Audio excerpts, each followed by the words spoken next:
Start anyway, yes. अभी कुछ लोग रुके रहे। हाँ, रिकॉर्डिंग स्टार्ट होने के बाद उनकी ज्वाइनिंग हो पाई। यस, अब रिकॉर्डिंग स्टार्ट हो गई। ओके। हाँ, तो शर्मिली कुमारी जी, आपको पता है, आपने बता दिया कि नांदी किसे कहते हैं। आप ट्यूब की क्लास में बता चुके हैं। अब मैं ज्यादा समय न लेते हुए मैं come to the main point आता हूं, ठीक है। कि नांदी या जो कुछ भी मैंने लास्ट क्लास में पढ़ाया था उसका थोड़ा सा रिकैप करा देना चाहता हूं ताकि सारे विद्यार्थी अवगत रहें। नांदी मैंने बताया था कि आशीर्वचन संयुक्ता स्तुतिर यस्मात् प्रयुज्यते देवद्विज नृपादीनां तस्मान् नांदीति संहिता। तस्मात् नांदी इति संहिता। तस्मात् माने उससे, नांदी इति संहिता, उससे नांदी ऐसी संज्ञा होती है। ठीक है, क्या? तस्मात्, तस्मात् माने उससे, उससे नांदी ऐसी संज्ञा होती है। तो किससे नांदी ऐसी संज्ञा होती है? तो कह रहे हैं यस्मात् स्तुति प्रयुज्यते, यस्मात् स्तुति प्रयुज्यते। रेणु जी, वो जरा स्क्रीन पर लगा दियो कंटेंट, उस दिन वाला जो था C5 का टेक्निकल टर्म वाला। ओके, एक मिनट। हाँ, तो मैंने क्या बताया कि यस्मात् स्तुति प्रयुज्यते, जिससे स्तुति की जाती है, तस्मात् उसी से, नांदी इति संज्ञा, नांदी ऐसी संज्ञा होती है। ठीक है, तो कैसी स्तुति की जाती है? पहला प्रश्न उठता है कि विच टाइप ऑफ स्तुति, किस टाइप की स्तुति की जाती है। और दूसरा प्रश्न ये उठा कि किसकी स्तुति की जाती है। ठीक है, तो किसकी स्तुति की जाती है और किस टाइप की स्तुति की जाती है, तो पता रहे पहले ही लाइन में कि किस टाइप की स्तुति की जाती है। तो कह रहे हैं आशीर्वचन संयुक्ता, आशीर्वचन से संयुक्त। कैसी स्तुति? आशीर्वचन से संयुक्त स्तुति जिससे की जाती है, उसी से नांदी ऐसी संज्ञा होती है। अच्छा, तो किस टाइप की स्तुति की जाती है? तो बता रहे हैं आशीर्वचन से युक्त स्तुति जिससे की जाती है, उसी से नांदी ऐसी संज्ञा होती है। एक बात हो गई। अब किसकी स्तुति की जाती है? तो बता रहे हैं देवद्विज नृपादी नाम। नीचे की लाइन देखिए, देवद्विज नृपादी नाम, देव देवता, द्विज ब्राह्मण, नृपादी नाम नृप आदियों की। देवता ब्राह्मण, देवता ब्राह्मण और नृप आदि की, ठीक है, आशीर्वाद से युक्त स्तुति जिसके द्वारा की जाती है, जिससे की जाती है, उसी से नांदी ऐसी संज्ञा होती है। ये बात हुई थी। तो कुल मिलाकर के बात क्या निकली कि जो नाटक में आशीर्वाद से युक्त देवता, ब्राह्मण, राजा आदि की स्तुति करता है, उसी को नांदी कहते हैं। Getting the point? उसी को क्या कहते हैं? उसी को नांदी कहते हैं। किसी को कोई दिक्कत नहीं, ये बात बताई जा चुकी थी। दूसरा बिंदु जिस पर हमने उस दिन चर्चा की थी वो था कि सूत्रधार किसे कहते हैं। ठीक है, तो सूत्रधार जो सूत्र को धारण करता है उसी को सूत्रधार कहते हैं। जैसा कि नाम से ही स्पष्ट है, सूत्रम धरति इति सूत्रधार, कि जो सूत्र को धारण करता है वही क्या है? वही सूत्रधार है। लेकिन इतना कह देने मात्र से काम नहीं चलता। तो क्या कहा? कहा नाट्यस्य यदनुष्ठानम, नाट्यस्य यदनुष्ठानम तत्सूत्रम स्यात् सबीजकम। अब जब मैंने इतना कहा कि जो सूत्र को धारण करता है वही सूत्रधार है, क्या कहा कि जो सूत्र को धारण करता है वही सूत्रधार है। तो अब प्रश्न ये खड़ा हुआ कि मान लीजिए ये सूत्र है, क्या है, सूत्र है, या मान लीजिए ये सूत्र है, रक्षा सूत्र जिसे कहते हैं, तो क्या इसको धारण करने वाला व्यक्ति सूत्रधार कहलाएगा? मान लीजिए सूत्र माने जेवर का सुतरी ले आइए, उसको बोरी को बांधना है, तो मान लीजिए थोड़ी देर के लिए सुतरी है, सूत्र है, इससे हम रस्सी टाइप से बांध देंगे बोरी को, एक तरह का वो भी सूत्र होता है। सूत्र क्या होती है? सुतरी होती है, सुतली होती है, जो भी समझते हो आप लोग अपनी अपनी भाषा में समझ लें, ठीक है। तो मैं कहां पर था कि ये प्रश्न ये उठा कि सूत्र किसे कहते हैं। अगर सूत्र को धारण करने वाला व्यक्ति सूत्रधार है तो प्रश्न ये खड़ा हुआ कि सूत्र क्या है। तो कहा कि नाट्यस्य यदनुष्ठानम तत्सूत्रम स्यात् सबीजकम। क्या कहा? सबीजकम। सबीजकम वैसे ही है जैसे सपत्नीक है, ठीक है। पत्नी के अंत में क जोड़ दिया और प्रारंभ में स जोड़ दिया तो क्या कह दिया कि पत्नी के सहित। वैसे ही बीज के प्रारंभ में स जोड़ दीजिए और अंत में क जोड़ दीजिए तो क्या बन गया? सबीजकम। सबीजक, सबीजक माने बीज के सहित, ठीक है। तो कह रहे हैं कि बीज किसे कहते हैं वो तो बाद में बताऊंगा, सूत्र किसे कहते हैं पहले ये प्रश्न है। तो कहा कि नाट्यस्य यदनुष्ठानम तत्सूत्रम स्यात् सबीजकम। सबीजकम नाट्यस्य यद अनुष्ठानम। सबीजकम माने बीज के साथ, किसके साथ? बीज के साथ, नाट्यस्य नाटक का, यद अनुष्ठानम जो अनुष्ठान होता है। ध्यान दीजिए, आई रिपीट वंस अगेन, सबीजकम नाट्यस्य यद अनुष्ठानम, बीज के साथ नाटक का जो अनुष्ठान होता है उसको क्या कहते हैं? तत्सूत्रम, वही सूत्र है। क्या? बीज सहित नाटक का जो अनुष्ठान होता है वही सूत्र है, और उसको जो धारण करता है वो क्या कहलाता है? वही तो सूत्रधार कहलाता है। तो पहली लाइन का अर्थ क्लियर हो गया कि नाट्यस्य यद अनुष्ठानम तत्सूत्रम स्यात् सबीजकम, अर्थात बीज सहित नाटक के अनुष्ठान को सूत्र कहते हैं। और उसको जो, इतनी बात कही गई, इतना अपने जोड़ लीजिए, और उसको जो धारण करता है वही क्या है? सूत्रधार है, ठीक है। और कैसा होता है वह सूत्रधार? कि क्या केवल बीज सहित नाटक के अनुष्ठान को सूत्र कहते हैं और उस सूत्र को धारण करने वाला व्यक्ति सूत्रधार होता है, और भी उसकी कोई विशेषता है भैया? तो कहा हाँ, घबरा क्यों रहे हैं? रंग दैवत पूजा कृत, जो रंग देव की पूजा करता है, रंगमंच के देवता की जो पूजा करता है, सूत्रधार उदीरित उसे ही सूत्रधार कहा जाता है। उदीरित माने कहा जाता है, सूत्रधार उदीरित उसे ही सूत्रधार कहा जाता है। I repeat once again and further go on. What? नाट्यस्य यदनुष्ठानम तत्सूत्रम स्यात् सबीजकम रंग दैवत पूजा कृत सूत्रधार उदीरित, कि बीज सहित नाटक के अनुष्ठान को सूत्र कहते हैं और उसको जो व्यक्ति धारण करता है उसको सूत्रधार कहते हैं। और कैसा होता है वह सूत्रधार? तो कह रहे हैं रंग दैवत पूजा कृत, जो रंगमंच के देवता की पूजा करता है, सूत्रधार उदीरित वही सूत्रधार कहलाता है। तो कुल मिलाकर के सूत्रधार का दो काम है।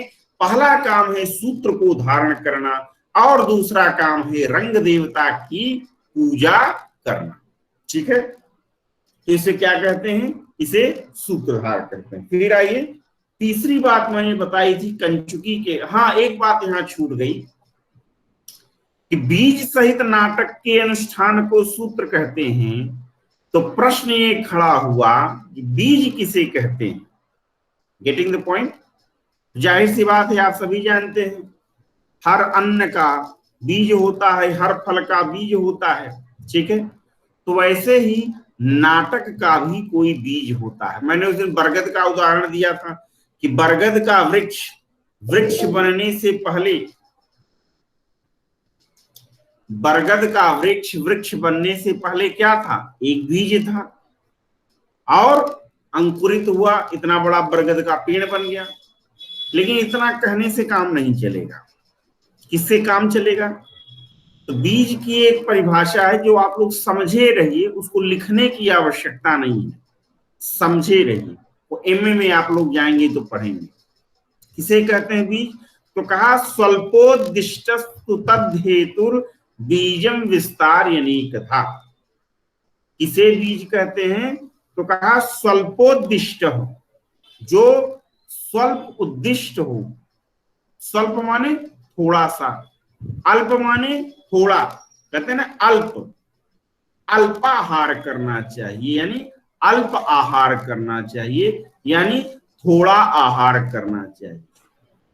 उसी अल्प के आगे सु जोड़ देंगे तो सुधन अल्प हो जाएगा, और संधि करेंगे तो क्या बन जाएगा? स्वल्प बन जाएगा। जैसे सुधन आगत स्वागत बन गया, वैसे ही सुधन अल्प क्या बन जाएगा? स्वल्प बन जाएगा, ठीक है। तो स्वल्पोद्दिष्टस्तु, जो स्वल्प उद्दिष्ट हो, यानी थोड़ी मात्रा में जिसको उद्देशित किया जाए। तद्धेतुर, ठीक है, हेतु के साथ हो, अनेकधा विस्तारी, और अनेकधा माने अनेक प्रकार से विस्तार को प्राप्त हो रहा हो, उसे ही क्या कहते हैं? उसे ही बीज कहते हैं। जैसे मैंने उस दिन बताया था, रत्नावली नाटिका के प्रारंभ में एक उदाहरण आया, ठीक है, जिसमें यह बात कही जाती है कि यदि दो प्रेमी 7 द्वीपों के आर पार हों तो भी भाग्य क्या करता है? उन दोनों को आपस में मिला देता है, ठीक है।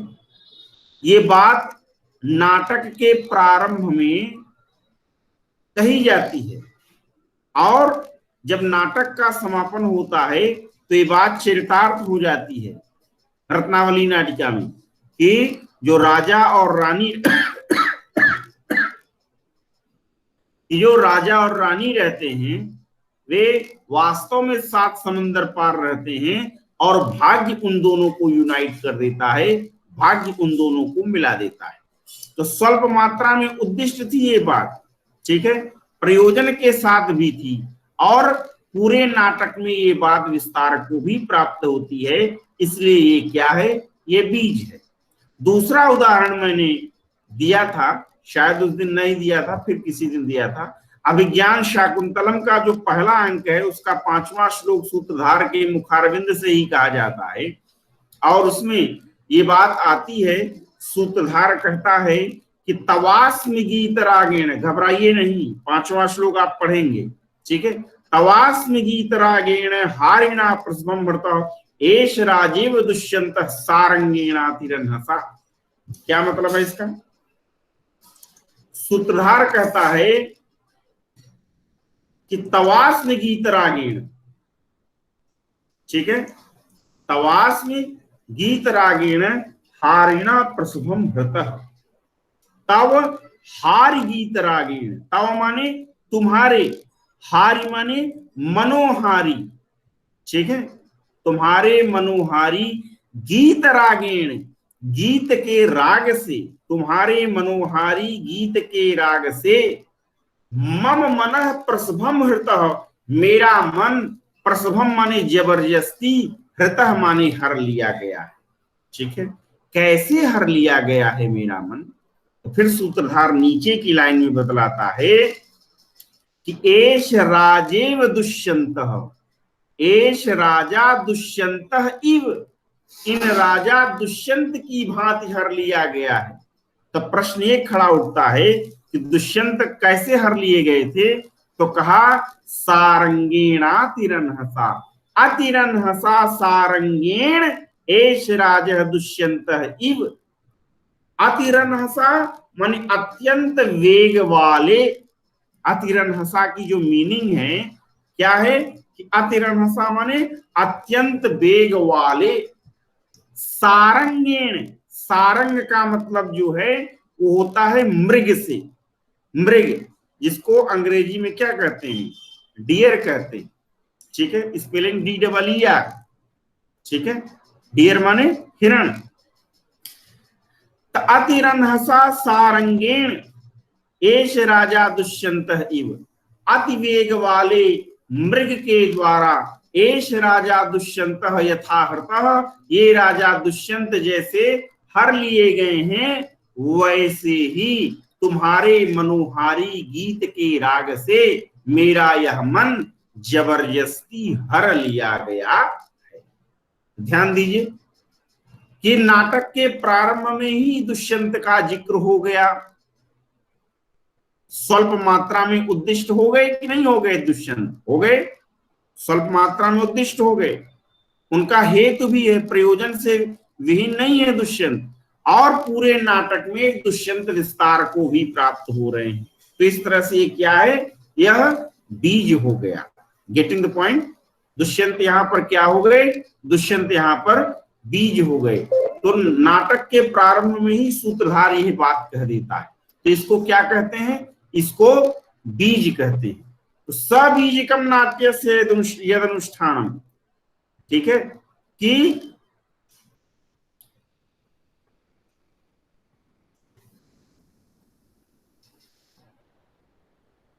क्या कह रहा था मैं? नाट्यस्य यदनुष्ठानम तत्सूत्रम स्यात् सबीजकम। ठीक है, सबीजकम नाट्यस्य यदनुष्ठानम, कि बीज के सहित नाटक का जो अनुष्ठान होता है वह सूत्र होता है, और उसको धारण करने वाला व्यक्ति सूत्रधार कहलाता है, और वही रंगमंच के देवता की भी पूजा करता है। ये दो बात बतलाई थी। तीसरा पॉइंट था कंचुकी का, कि कंचुकी किसे कहते हैं। ये टेक्निकल टर्मिनोलॉजी थी नाट्यशास्त्र की। ठीक है, तो मैंने बताया था कंचुकी जो है लंबा कुर्ता पहनता है। कंचुकी, कंचुक से बना कंचुकी। ठीक है, तो उसका कुर्ता जो है घुटने से भी नीचे रहता है। जनरली आम व्यक्ति क्या करता है, घुटने के पास ही वो कुर्ता पहनता है, घुटने से नीचे बहुत कम लोग कुर्ता पहनते हैं। ठीक है, जैसे हमारे प्रधानमंत्री मोदी जी हैं, उनका कुर्ता घुटने तक ही रहता है, घुटने के नीचे नहीं रहता। लेकिन जो कंचुकी होता है, पता लगा घुटने के एक बीते नीचे उसका कुर्ता है। लंबा कुर्ता पहनने के कारण तो उसका नाम क्या पड़ गया? कंचुकी पड़ गया। ठीक है, अच्छा, दूसरा क्या है कंचुकी की विशेषता क्या है? तो कहा अंतःपुरचरो वृद्धो विप्रो गुणगणान्वितः सर्व कार्यार्थ कुशलः कंचुकीत्यभिधीयते। पहली बात क्या कि अंतःपुरचरो, ये जो कंचुकी है वो क्या है? वह अंतःपुरचर है। जैसे वनेचर शब्द हमने बताया था कि वन में जो विचरण करता है, जो वन में चरता रहता है। ध्यान दीजिए, चरने का मतलब जैसे गाय भैंस घास चरती है, वैसे चरने से नहीं है। चरत चरतः चरन्ति, संस्कृत में रूप चलता है। शरद का मतलब चलता है। शरद का मतलब चरता है, मैंने घास चरता है, तिनका चरता है नहीं।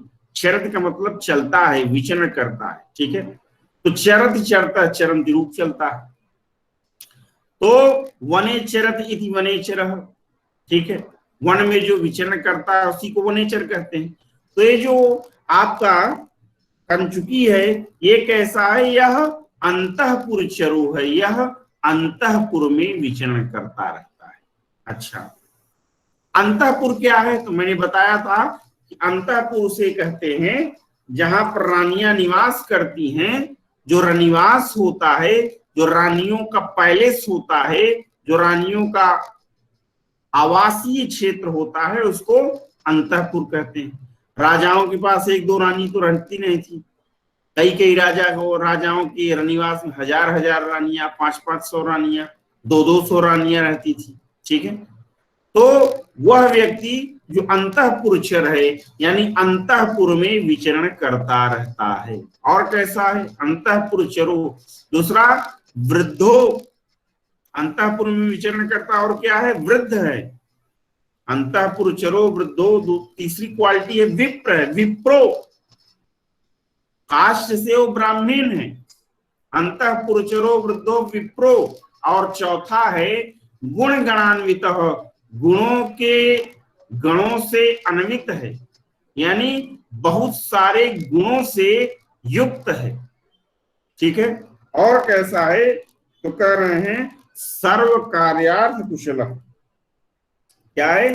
सर्व कार्यार्थ कुशल, संपूर्ण कार्यों के अर्थ में कुशल है, संपूर्ण कार्यों के प्रयोजन में कुशल है, अर्थात संपूर्ण कार्यों को करने में कुशल है। कंचुकीत्य विधीयते, उसी को क्या कहते हैं? उसी को कंचुकी कहते हैं। ठीक है, इतनी बात क्लियर हो गई। तो ये तीन बातें हमने उस दिन आप लोगों को क्लास में बतलाई थी। नए नए विद्यार्थी हैं, आप लोगों को हो सकता है समझने में दिक्कत हो, इसलिए मैंने उसको आज क्या किया, आज फिर से रिपीट कर दिया, तीन के तीनों टेक्निकल टर्मिनोलॉजी। ठीक है,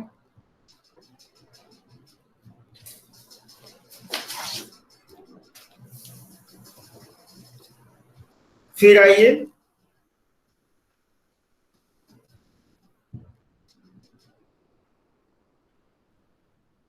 एक टेक्निकल टर्मिनोलॉजी है जिसको विदूषक कहते हैं। क्या कहते हैं? विदूषक। देखिए कहां है, पेज आगे पलटिए, नीचे, यस, विदूषक। तो इसको देखिएगा, पहले मैं समझा देता हूं विदूषक किसे कहते हैं। जैसे कि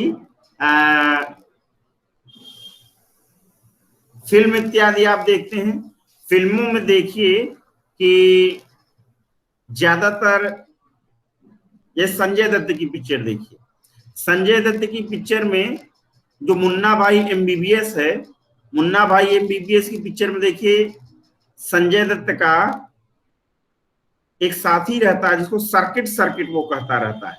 ठीक है, तो सर्किट सर्किट जो कहते रहते हैं, तो उसमें क्या करते हैं, तो उसको हंसाता रहता है, ऐसी बात वो बोलता है जिससे कि वो हंसे। या गोविंदा की पिक्चर देखिए, उसमें भी क्या होता है कि वो ऐसी बात बोलता है जिससे गोविंदा हंसे। तो ऐसी कई फिल्में आपको देखने को मिल जाएंगी जिसमें जो हीरो है उसको हंसाने के लिए एक कैंडिडेट रहता है, उसको हंसाता रहता है, उसको खुश करता रहता है, ऐसी बात बोलता है जिससे हीरो भी खुश होता है और जनता को भी आनंद आता है। ये जॉनी लीवर का रोल होता है कई पिक्चरों में। ठीक है, वही इसमें। मैं 2 मिनट का ब्रेक लूंगा, 2 मिनट का प्लीज।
आवाज जा रही है?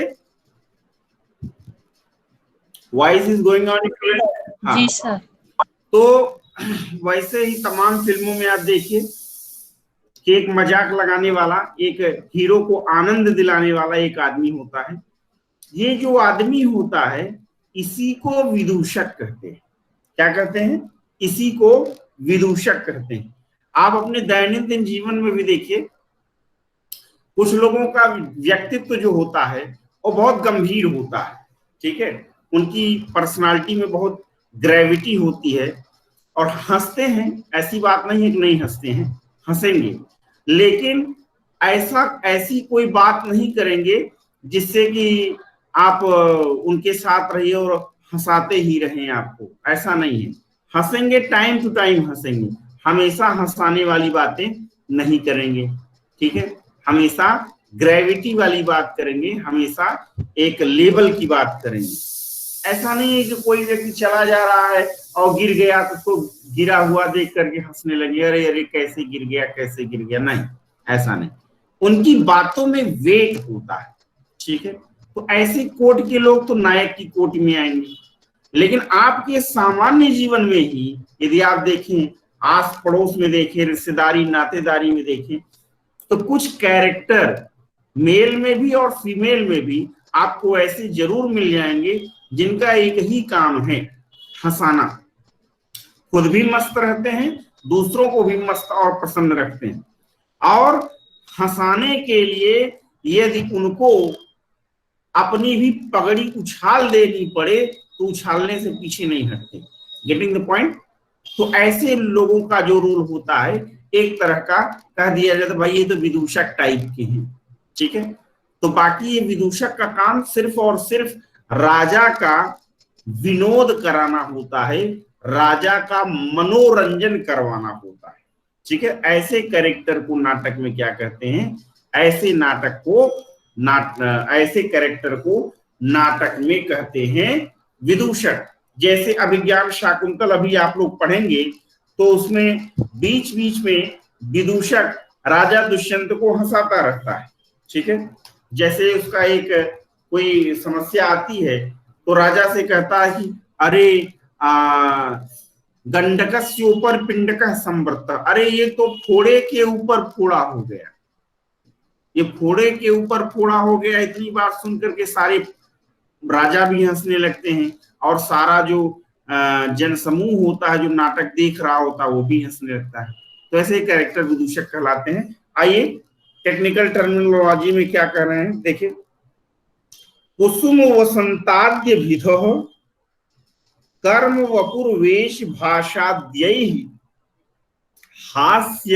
हास्यकरः कलहरतिर विदूषकः स्यात् स्वकर्मज्ञः, ठीक है।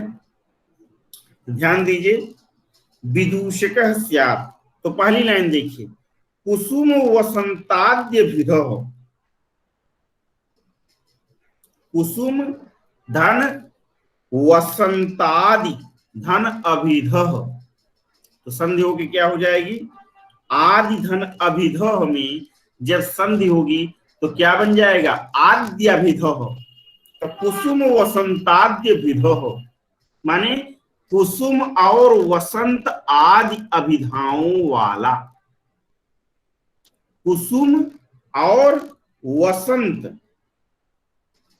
कुसुम और वसंत आदि अभिधाओं वाला, कुसुम वसंताद्य विधौ, कहीं कहीं इसको वसंतक भी कह देते हैं, कहीं इसको कुसुम कह देते हैं, कहीं इसको वसंत कह देते हैं, ठीक है। तो बात यह है कि जो विदूषक है उसके पर्यायवाची शब्द भी हैं, उसको कहीं वसंत कहते हैं तो कहीं कुसुम कहते हैं। तो कुसुम वसंताद्य विधौ, कुसुम और वसंत आदि अभिधाओं वाला, ठीक है। क्या? कुसुम और वसंत आदि अभिधाओं वाला। अभिधा का मतलब क्या है? नोमेनक्लेचर, ठीक है। क्या? नोमेनक्लेचर। नोमेनक्लेचर मतलब क्या होता है? नोमेनक्लेचर का मतलब होता है नाम। नोमेनक्लेचर का मतलब क्या होता है? नोमेनक्लेचर मीन्स होता है नाम। मैं मीटिंग से हट गया हूं क्या?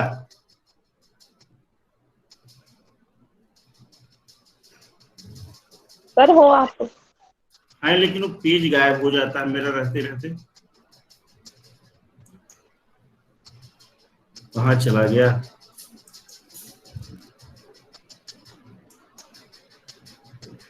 एक मिनट, हम आ रहे हैं।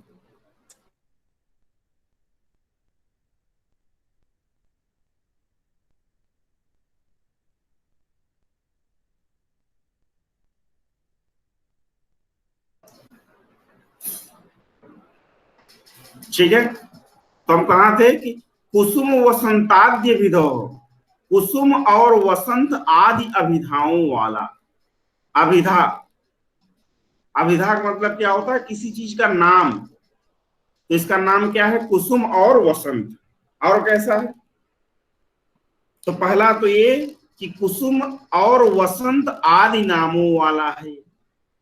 ठीक है, दूसरा कर्म वपुर वेश भाषा द्ययी। अब यहां कितनी चीजें हैं? कर्म एक, कर्म एक। दूसरा वपुर, वपु क्या है? वपु का मतलब होता है शरीर। वपु का मतलब क्या है? वपु का मतलब है शरीर। रूप कैसे चलेगा वपु का? वपु वपुषी वपुंषि, वपु वपुषी वपुंषि। कर्म वपु। तीसरा क्या है? वेश। तीसरा क्या है? वेश। तो कर्म, शरीर, वेश। चौथा क्या है? भाषा। चौथा क्या है? भाषा। आद्ययी, कर्म, शरीर, वेश, भाषा आदि के द्वारा। रेणु जी वो स्क्रीन पे लगाइए उसको, विदूषक वाला कंटेंट लगाइए स्क्रीन पर। कौन लगाया था अभी? संजना जी आपने लगाया था? नो सर, रेनू ने लगाया था। लगाइए उसको रेणु जी फिर। तो कर्म वपुर वेश भाषाद्ययी। कर्म आद्ययी, आद्ययी तृतीया बहुवचन में सबके अंत में जुड़ गया, तो क्या हो जाएगा? कर्म, कर्म सबके अंत में आद्ययी है, तो चलिए क्या होगा?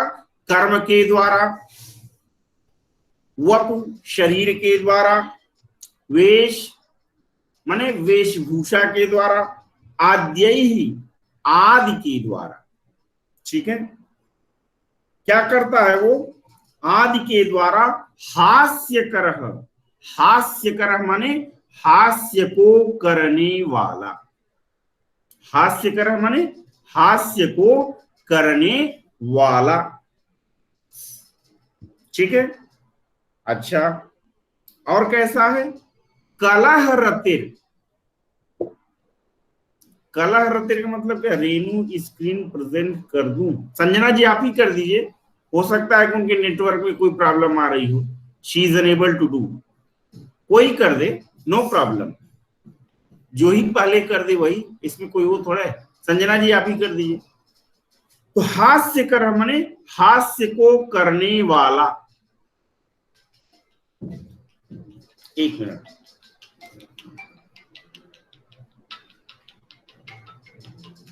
भाई साहब मैं क्लास में हूं, कुछ अर्जेंट हो तो बताएं।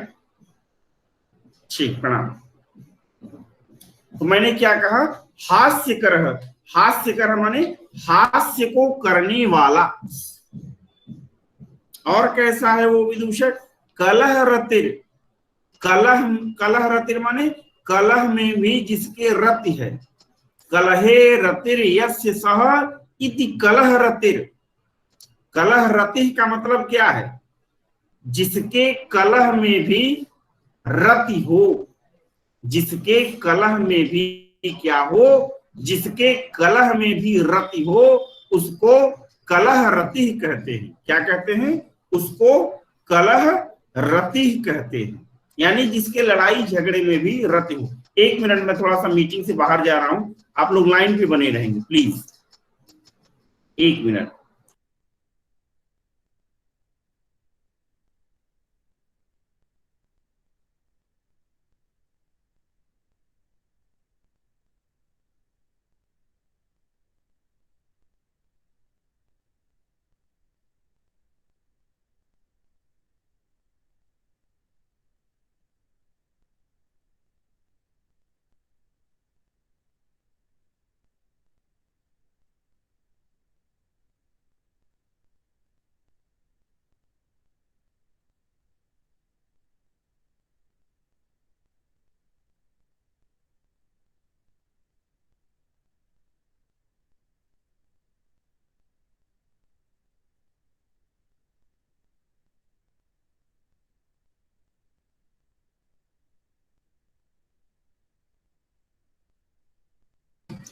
हाँ, तो मैं कहा था कलह रतिर, कलह रतिर का मतलब जिसके कलह में भी रति हो, रति का मतलब प्रेम।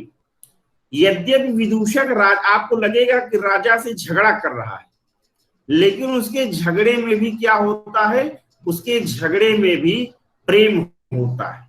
ठीक है, कलह रतिर होता है वो, यानी जिसके कलह में भी रति हो, जिसके कलह में भी प्रेम हो, वो क्या है, वह विदूषक होता है।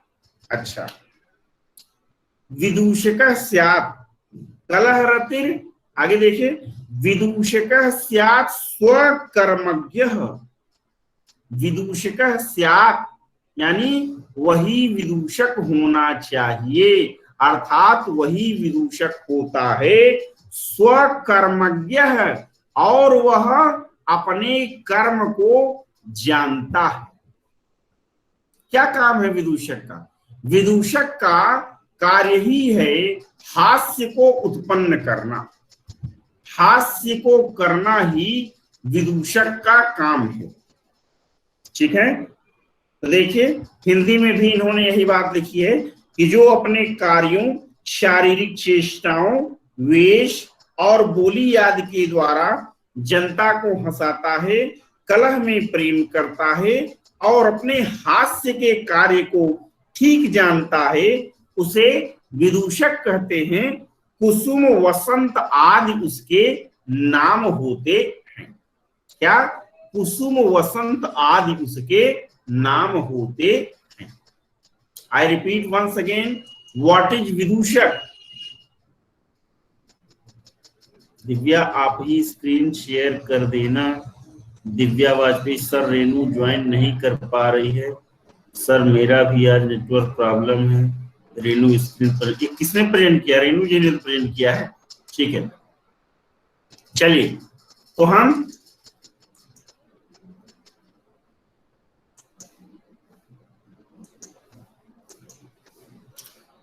कहां पर थे? हम यहां पर थे कि कुसुम वसंत आद्य विधो, कुसुम वसंत आदि नाम वाला, कर्म व पूर्वेश भाषाद्य ही, कर्म कर्म के द्वारा, वपु शरीर के द्वारा, वेश वेशभूषा के द्वारा, भाषाद्य ही भाषा आदि के द्वारा, हास्य कर जो हास्य को करने वाला होता है, कलह रतिर और जिसके कलह में भी रति होती है, जिसके कलह में भी प्रेम होता है, विदूषक वह विदूषक होता है, स्यात् स्वकर्मज्ञ और वह अपने कर्म को ठीक प्रकार से जानता है। रामलीला आप लोगों ने देखा होगा, हम लोगों के गांव में जब रामलीला होती थी, अभी भी होती है, तो रामलीला में पहले दिन तो ताड़का वध दिखाया जाता था, दूसरे दिन सीता फुलवारी का दृश्य नाटक में दिखलाया जाता था, और तीसरे दिन के जो नाटक का टाइटल रहता था उसको कहते थे धनुष यज्ञ। तो धनुष यज्ञ में बहुत सारे राजा लोग वो धनुष तोड़ने आते थे कि सीता जी के साथ उनका स्वयंवर हो सके। Getting the point? तो उसमें अब रामायण के प्रसंग में कहीं कोई विदूषक तो है नहीं, राम जी के साथ, राम जी का पूरे नाटक के नायक हैं। ठीक है, तो कोई विदूषक नहीं है। तो हास्य पैदा करने के लिए क्या किया जाता था कि जैसे एक ऐसे, वहां तो देश देश के राजा गण आए थे धनुष तोड़ने के लिए, तो वहां एक ऐसा राजा आता था जिसका पेट बहुत निकला रहता था। तो गांव का ही कोई व्यक्ति बहुत सारा कपड़ा अपने पेट में भर लेता था और उसके ऊपर वो कपड़े पहन लेता था। तो उससे क्या होता था कि उसका जो पेट होता था 1-2 हाथ लंबा बाहर निकला रहता था और वो ऐसे चलता रहता था अपना। तो उसको देख करके सारी जनता हंसती रहती थी। ठीक है, और उस राजा का नाम लिदहवा राजा रख दिया जाता था। कौन से राजा हैं? जिनका लेद निकला हुआ है, लिदहवा राजा है भाई, लिदहवा राजा है। ठीक है, तो अब देखिए उस राजा ने अपना कैसे वेशभूषा बना ली कि उसको पहनना है कपड़ा, और उसका कपड़ा भी ढीला ढाला होता था, और वो क्या करता था कि उस अपने पेट में ढेर सारे कपड़े बांध करके फिर उसके ऊपर से अपना कॉस्ट्यूम पहन लेता था, और उससे उसके पेट का साइज बढ़ जाता था, और वो ऐसे एकदम से लंबा लंबा होकर चलता था सर ऊपर करके आसमान की तरफ। तो कहते थे देखो लिदाहवा राजा आ गए, लिदाहवा राजा आ गए, और धनुष तोड़ते थे, धनुष को हिला भी नहीं पाते थे। तो इससे जनता का मनोविनोद भी हो जाता था और विदूषक का भी काम हो जाता था। Getting the point? तो विदूषक जो भी व्यक्ति होता है वो अपने वेश के द्वारा, अपनी भाषा के द्वारा, ठीक है, और अपने शरीर के द्वारा, अब पेट निकला हुआ है तो शरीर हो गया ना, ठीक है, ऐसी बात बोलेगा कि सब लोग हंसे, या ऐसा कोई काम कर देगा कि सभी लोग उसके कार्य को देख करके ही हंसे। तो कर्म के द्वारा, शरीर के द्वारा, वेश के द्वारा, भाषा आदि के द्वारा हास्य कर, जो हास्य को करता है, हास्य को पैदा करने वाला होता है, ठीक है, कलह रति, जिसके कलह में ही रति है, कलह में ही भी जिसके प्रेम है वह, और स्वकर्मज्ञ, और जो स्वकर्म को जानता है, यह माने जानने वाला, और जो स्वकर्म को जानने वाला होता है, विदूषक स्यात्, उसे ही विदूषक होना चाहिए। और कैसा होता है वह? तो कह रहे हैं कुसुम वसंताद्य भिद, कुसुम वसंत आदि नाम वाला होता है वह विदूषक। तो इतनी बात हो गई। तो are you satisfied with the explanation of विदूषक? Any problem to any student can raise your hands, please. Sorry, can raise your voice. किसी को कोई समस्या विदूषक समझने में कि विदूषक किस चिड़िया का नाम है? किसी विद्यार्थी को कोई दिक्कत हो तो बता सकता है कि सर हमको समझ में नहीं आई बात। Any student please raise the question. तो हम आगे बढ़े। सर जी कोमल सिंह जी क्या कर रही हैं आप?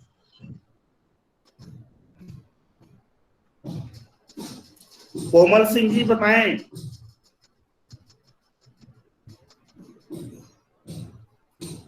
कोमल सिंह जी,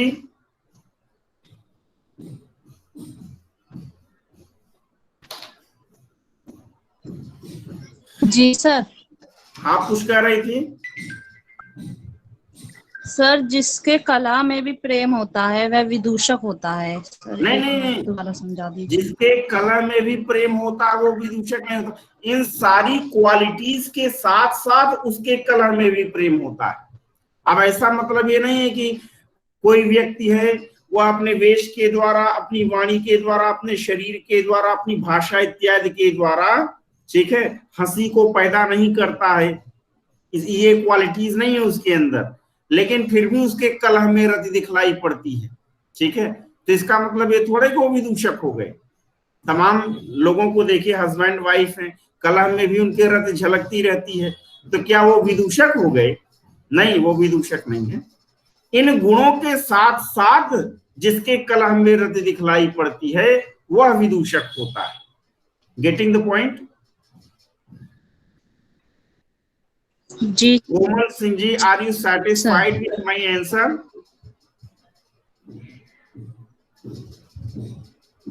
कोमल सिंह जी सर, आप सहमत हैं, मतलब संतुष्ट हैं हमारे जवाब से? Yes sir. Please, okay. Any other problem to any student?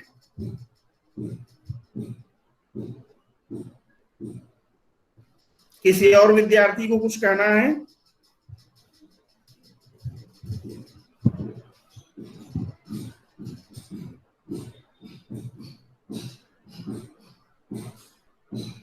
अब आइए, अगला जो टॉपिक है उसका नाम है प्रस्तावना, ठीक है। क्या नाम है? प्रस्तावना। तो प्रस्तावना किसे कहते हैं? 1 मिनट का समय लेंगे, शुरुआत कर देते हैं, फिर इसको नेक्स्ट दिन करेंगे, समय समाप्त हो गया है। सूत्रधारो नटीम ब्रूते मार्शम वात विदूषकम स्वकार्यम प्रस्तुताक्षेपी चित्रोक्त्या यत् तदामुखम। पहला पेज देखिए, पहला पेज प्रस्तावना लिखा हुआ ये कि सूत्रधारो नटीम ब्रूते मार्शम वाथ विदूषकम स्वकार्यम प्रस्तुताक्षेपी चित्रोक्त्या यत् तदामुखम। क्या मतलब है कि सूत्रधारो, जहां पर सूत्रधार नटीम ब्रूते, नटीम ब्रूते माने नटी से बोलता है, मार्शम वा ब्रूते अथवा मार्श से बोलता है, वाथ विदूषकम अथवा विदूषक से बोलता है। ठीक है, स्वकार्यम प्रस्तुताक्षेपी, ठीक है, और अपने कार्य का प्रस्तुतिकरण करने वाला होता है। कैसे? चित्रोक्त्या, चित्रोक्त्या माने चित्राधन उक्त्या, चित्रधन उक्ति बराबर चित्रोक्ति। ध्यान दीजिए, चित्र धन उक्ति इज इक्वल टू चित्रोक्ति। तो चित्रोक्ति का जब रूप चलाएंगे तो तृतीया एक वचन में क्या बनेगा? उक्त्या बनता है, उक्ति उक्ति उक्तयः उक्तिम उक्ति। ठीक है, तो तृतीया में क्या बनता है? उक्त्या, जैसे नद्या। ठीक है, तो चित्रोक्त्या माने विचित्र उक्ति के द्वारा स्वकार्यम प्रस्तुताक्षेपी, अपने कार्य को प्रस्तुत करने वाला होता है, अपने कार्य का आक्षेपण करने वाला होता है। यत्, जो तदामुखम, वही आमुख कहलाता है और उसी आमुख को प्रस्तावना कहते हैं। क्या? वही आमुख कहलाता है और उसी आमुख को क्या कहते हैं? उसी आमुख को प्रस्तावना कहते हैं। ठीक है, जैसे आप पुस्तक खोलिए, कभी कभी पुस्तक में यहाँ पर प्रीफेस लिखा होता है या आमुख लिखा होता है या प्रस्तावना लिखा होता है, तीनों बातें लिखी होती हैं। ठीक है, तो यहाँ पर नाटक में भी आमुख या प्रस्तावना एक टेक्निकल टर्म है और उसके बारे में बताया जा रहा है कि सूत्रधारो नटीम ब्रूते मार्शम वाथ विदूषकम स्वकार्यम प्रस्तुताक्षेपी चित्रोक्त्या यत् तदामुखम। क्या हिंदी में देखिए क्या लिखा है कि आमुख यत् तदामुखम, तत् आमुखम।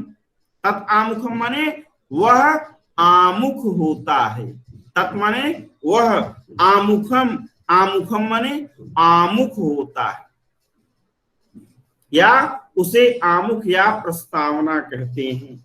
ठीक है, किसे? तो कह रहे हैं जहां पर सूत्रधारो नटीम ब्रूते, जहां जो सूत्रधार है वह नटी से, मार्शम, मार्श से, वाथ विदूषकम या विदूषक से बात करता है। ब्रूते माने बात करता है। ठीक है, जिससे स्वकार्यम प्रस्तुताक्षेपी चित्रोक्त्या, जिससे प्रस्तुत नाटकीय कथा का निर्देश हो जाए। कैसे? विचित्र उक्ति के द्वारा। चित्रोक्त्या, विचित्र उक्ति के द्वारा स्वकार्यम प्रस्तुताक्षेपी, अपने कार्य को प्रस्तुत करने वाला होता है, अपने कार्य को आक्षेपित करने वाला होता है। तदामुखम, वही आमुख कहलाता है। चलिए, तो आमुख पर हम लोग फिर नेक्स्ट क्लास में चर्चा करेंगे। पीछे की क्लास में जो कुछ भी बतलाया हमने, उसका हमने आप लोगों को रिवीजन भी करवा दिया और 7 टेक्निकल टर्मिनोलॉजीज आपके सिलेबस में दिए हुए हैं। 7 में से 5 टेक्निकल टर्मिनोलॉजीज आपके समाप्त हो गए हैं। Next 2 technical terminologies next class में समाप्त करके हम आ जाएंगे अभिज्ञान शाकुंतलम के प्रथम अंक पर। ठीक है, गेटिंग द पॉइंट। तो जो टेक्निकल टर्मिनोलॉजीज आपके सिलेबस के यूनिट 2 में सेक्शन ए में लगे हुए हैं, उन्हीं को आपको पढ़ना है। बाकी जो फोटो खींच के और भी आगे पीछे कुछ जुड़ा हुआ है फोटो में, उसको आप लोगों को नहीं पढ़ना है। इसी के साथ इस क्लास को यहीं पे अवसान देते हैं। हाँ, 1 मिनट का समय, किसी विद्यार्थी को कुछ कहना हो तो वो कह सकता है, बाकी ट्यूब में तो हम हैं ही। किसी को कुछ कहना है? सबके बात समझ में आ गई? Every students are satisfied with the lecture और नॉट? प्लीज, हमें भी तो हमारा फीडबैक मिलना चाहिए। क्यों, आप लोगों के समझ में आ रहा है? जल्दी जल्दी तो नहीं पढ़ा रहा हूं? यस सर, सेटिस्फाइड है। मोनिका गौतम जी कह रहे हैं जी सर समझ में आ रहा। एक आखिरी क्वेश्चन, जल्दी जल्दी तो नहीं पढ़ा रहा हूं? नहीं सर। ठीक है, स्पीड मेरी ठीक है ना, मेरा मतलब ये? हाँ जी सर। हाँ हाँ जी सर। उदिति जी, आप इंग्लिश मीडियम के हैं, आपको कठिन तो नहीं लग रहा है? उदिति जी है कि नहीं क्लास में? उदिति जी हैं क्लास में? मैं देखूंगा अभी तो फिर बंद हो जाता है, पता नहीं कैसे। हैं उदिति जी, आपको मेरी हिंदी कठिन तो नहीं लग रही है? शायद उन तक हमारी आवाज नहीं पहुंच रही है। ठीक है, चलिए इस क्लास को यहीं पर हम अवसान देते हैं, फिर नेक्स्ट क्लास जो भी होता है हम उसमें मिलते हैं। ठीक है, wish you always, thank you very much. आगे फिर हम लोग मिलते हैं। सभी को आशीर्वाद, सभी को नमस्ते, सभी को शुभकामनाएं। Thank you very much. नमस्ते टू एवरीबॉडी। ओके, नमस्ते। नमस्ते सर जी।